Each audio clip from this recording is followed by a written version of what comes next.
9:30 in New York, and all of America is going to be watching this city in 15 days. Got over 2 weeks to go until Election Day, and the gloves between the three candidates for mayor are officially coming off.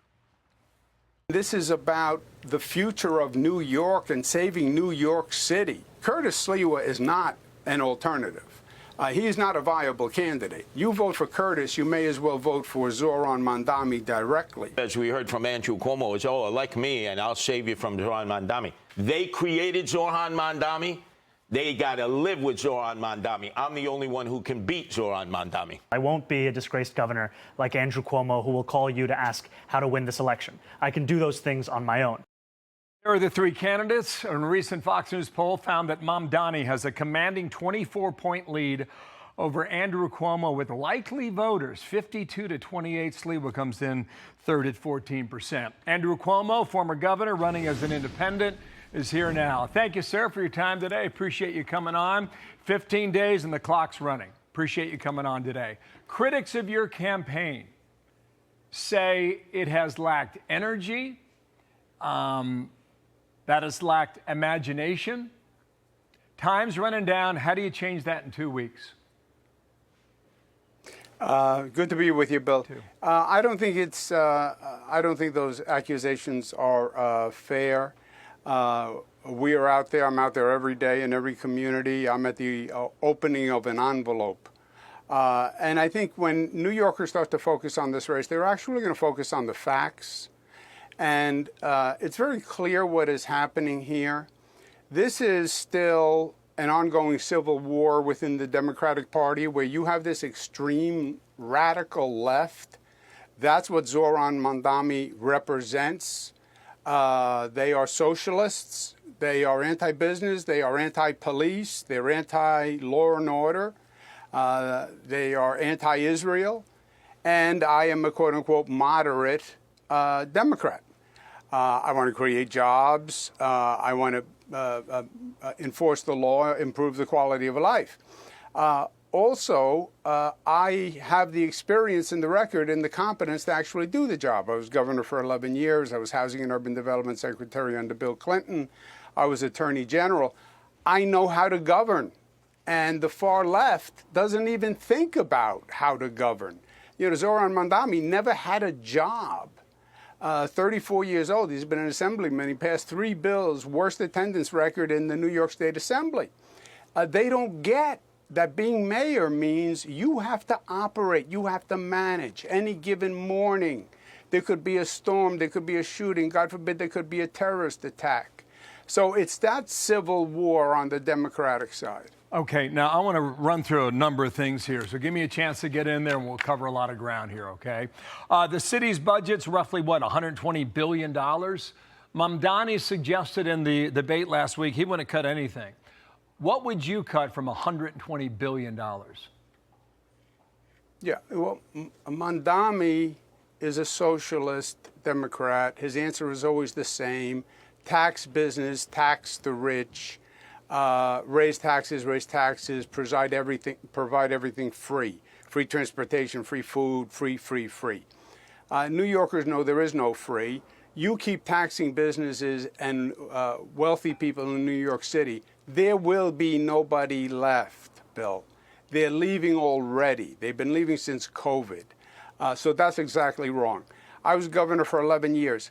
My fiscal discipline, we had a 2% growth cap. My budget wouldn't go up more than 2% year to year for 11 years, which is lower than the growth under Republican governors. So I get fiscal discipline, and we have to live within our means. The answer is not raising taxes in New York. It's ridding the budget of the waste and abuse that is in it. So you see some waste in the budget, and you weren't specific on that, but you pivoted to taxes. So I'll ask you, will you commit right now that you won't raise taxes on New Yorkers? Yeah, we can't raise taxes, Bill. We can't. They have been raised to a level where we're not competitive. Post-COVID, people have mobility. You are now competing geographically in a way you never did before. As I said, I was the HUD secretary. I worked with cities all across the nation. You now have cities competing. New York is competing with Texas, with Florida, South Carolina, and people will shop economics. And if New York City is too expensive, crime is a problem, quality of life is a problem, you lose the competition. So no, you can't raise taxes. Make the city safer, make it more affordable, reduce taxes. He is a democratic socialist. You want to run New York City. Do you consider yourself a capitalist? Yes. Plain and simple. There was a suggestion that I'm an American. There was a suggestion recently that you had a hard time answering that question. I just want to make sure it's clear. No. Let's move on to this. You told the New York Post over the weekend you would keep the police commissioner, Tish James, in her job. Mamdani has not gone that far. But at the end of last week, he met with an imam in Brooklyn, a local Islamic leader who had ties to the terror attacks at the World Trade Center in 1993. He said people are picking on him because of his faith. What do you suggest from that visit? What do you take away from that? Why do you do it? Yeah. Mamdani, it's simple. Let's keep it simple here. He is a democratic socialist. Democratic socialists believe in defunding the police. Those words came out of his mouth. That the NYPD is wicked, corrupt, racist, a threat to public safety. We should abolish jails. We should stop enforcing misdemeanors. We should legalize prostitution. This is his platform from his mouth. No exaggeration. You couldn't make that up. That's who he is. He's anti-Israel. So yes, he has leaned into the anti-Israel issue so heavily. It was probably the strongest reason why people voted for him in the primary. Young people, because he's a socialist and this is utopia, and because he's anti-Israel. So he doesn't shy away from anti-Israel. He leans into it. He will not denounce globalize the intifada, which means kill all Jewish people. Bill, if that's about anyone else, kill all black people, kill all Italian people, there would be an outrage. But kill all Jewish people, that's okay. Okay, so there's the debate. There was the debate on Wednesday night. You're going to have another opportunity going face-to-face with him on this.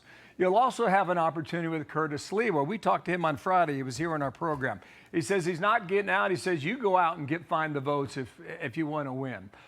He said something similar. Nate Friedman on Sunday. Roll this from that show online. This is the result of the Democrats' self-destruction. So I'm supposed to help them? How come they don't help themselves? Andrew Cuomo failed everybody in that primary. He even admitted it. Now he's basically saying, I can't win without Sliwa votes. Where are your votes? Go out, get your own votes. Give you a chance to answer that. But last week, the New York Times also reported that Eric Adams was ready to endorse you. Have you spoken to Eric Adams? Do you expect that to happen? Okay, second question first. The Curtis Sliwa was put on, nobody voted for Curtis Sliwa. He was put on the ballot by the Republican chair people. He's a perpetual mayoral candidate. He's really a shock jock on local radio. He's never been in government. He has no relevant experience. He runs basically a defunct organization that is highly troubled and problematic. But he does take a certain number of votes, and to that extent, he is a spoiler. I believe he's ultimately irrelevant because he's not a viable candidate, and I don't think people are going to throw away their vote, Bill. Okay, yeah, I've heard you say a socialist, and you pick it. I've heard that before, but just cut through it in the interest of time. We got about 30 seconds left here. Will Eric Adams endorse you? Yes or no? I've spoken to the mayor, and we're still talking. Okay, last question. President Trump told Maria over the weekend he has not made a decision on endorsing. Would you want that endorsement? Would that help you or hurt you in this race? I'm running as an independent, so I wouldn't ask for President Trump's endorsement. I don't want to accept endorsements like that. I think President Trump is analyzing the polls, and he says Cuomo is the only person who has a chance to beat Mandami, which is what the polls say. And he says Curtis Sliwa basically is inconsequential, which is also what the polls say. Governor, thanks for coming on. A civil war within the Democratic Party. That might be where we're headed. We'll see in time. Thank you, sir. We hope to speak again over the next 2 weeks. Thank you for coming on. Thanks, Bill. Click here to subscribe to the Fox News YouTube page to catch our hottest interviews and most compelling analysis. You won't get it anywhere else.